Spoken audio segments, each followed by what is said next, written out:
जया एकादशी व्रत कथा।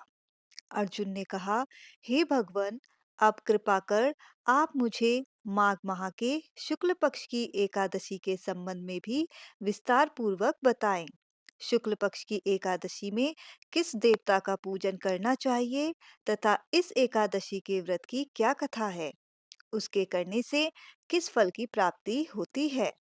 भगवान श्री कृष्ण ने कहा, हे अर्जुन, माघ माह के शुक्ल पक्ष की एकादशी को जया एकादशी कहते हैं।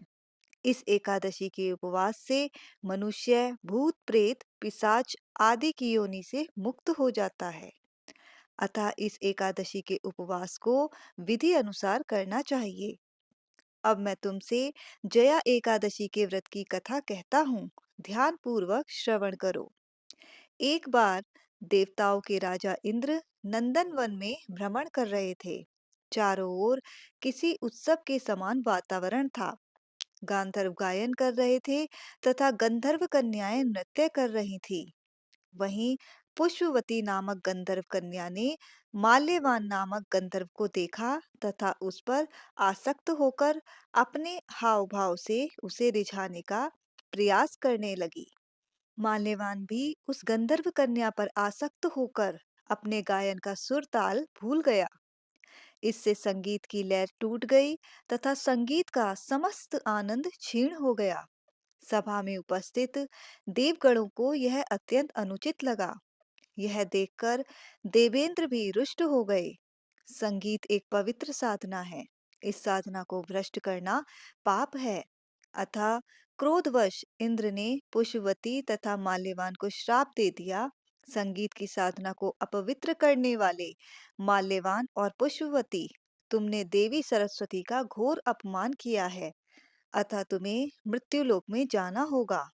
गुरुजनों की सभा में असंयम एवं लज्जाजनक प्रदर्शन करके तुमने गुरुजनों का भी अपमान किया है। इसलिए इंद्रलोक में तुम्हारा रहना अब वर्जित है। अब तुम अधम पिशाच असंयमी के समान जीवन व्यतीत करोगे। देवेंद्र का श्राप सुनकर वे दोनों अत्यंत दुखी हुए तथा हिमालय पर्वत पर पिशाच योनि में दुखपूर्वक जीवन यापन करने लगे। उन्हें गंध रस स्पर्श आदि का तनिक भी बोध नहीं था। वहीं उन्हें असहनीय दुख सहने पड़ रहे थे। रात दिन में उन्हें एक क्षण के लिए भी निद्रा नहीं आती थी। उस स्थान का वातावरण अत्यंत शीतल था, जिसके कारण उनके रोम खड़े हो जाते थे, हाथ पैर सुन्न पड़ जाते थे तथा दांत किटकिटाने लगते थे। एक दिन उस पिशाच ने अपनी स्त्री से कहा, पता नहीं हमने पूर्व जन्म में कौन से पाप किए हैं, जिसके कारण हमें इतनी दुखदाई यह पिशाच योनि प्राप्त हुई है। पिशाच योनि से नरक के दुख सहना अधिक उत्तम है। इसी प्रकार के अनेक विचारों को कहते हुए अपने दिन व्यतीत करने लगे।